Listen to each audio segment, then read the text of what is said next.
what kind of job can I get if I have a passion for fill in the blank? So in this case, it's hockey. It could be golf, tennis, basketball, baseball. And in this situation, I'm assuming you're not going to be a player or you probably wouldn't have had the question.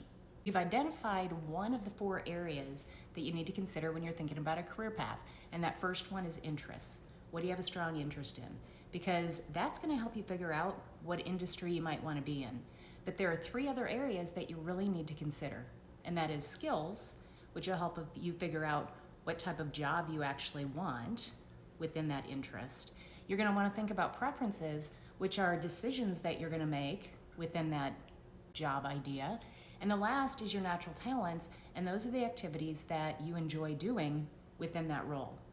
So let's start out with skills. What are you good at? You got to go back to high school. Go back to grade school. What were the things that you did so well? And here's the kicker, that you enjoyed. So I have a lot of people that are good at math that don't really love doing math, and you need to take that into consideration. After you've thought through that, I want you to think about preferences. What this looks like is, hey, if you want to be working around the hockey industry, but you want to work a 9-to-5 job, that's going to make a difference on what you're going to be able to choose. I can tell you a lot of jobs around sports are nights and weekends, so you've got to be thinking about that. Other preferences you might want to consider: how far away from where you currently live do you want to be? If you want to be on a national team, there aren't that many jobs out there, so you may have to move. Maybe you don't want to work in an office. You want to be out and about, outside, inside, going on sales calls, whatever that looks like. You have to consider that. So think of all those things that are important to you and are have-to-haves. You might want to even put a list on there are nice-to-haves and make considerations after you've gotten the whole picture pulled together. And then lastly, your natural talents. What are those things that you're so good at that it's like breathing to you?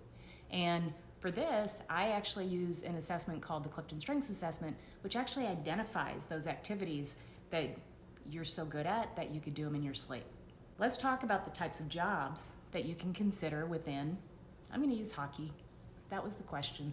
And don't think inside the box on this, okay? I want you to really think about all the things that could attach itself to hockey. It could be operations. It could be concessions. You could think about, let me look at my list. I've made a whole list. Marketing, accounting, promotions, mergers and acquisitions. You could think about selling hockey equipment to, I don't know, Under Armour. You could think about recruiting, either for the team or recruiting for the entire company in an HR position.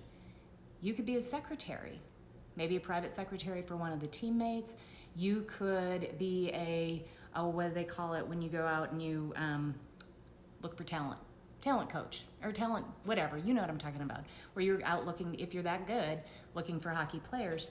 You could be coaching hockey to youth and still be around that atmosphere. There are so many things to consider and so many cool areas that you could be a part of. I don't want you to limit yourself to just those things that you see on TV. There are lots of industries and lots of people and lots of positions that attach themselves to the sporting industry. So think about all these things that are important to you. And I'll go back through the 4. First, your interests. What skills do you have? What preferences do you have? And then what are those natural talents that are going to help you do that job really well and really enjoy it? I'm Kristin Clark. I'm a career exploration coach for 16 to 28-year-olds. Guys, give me a call. Let me know how I can help.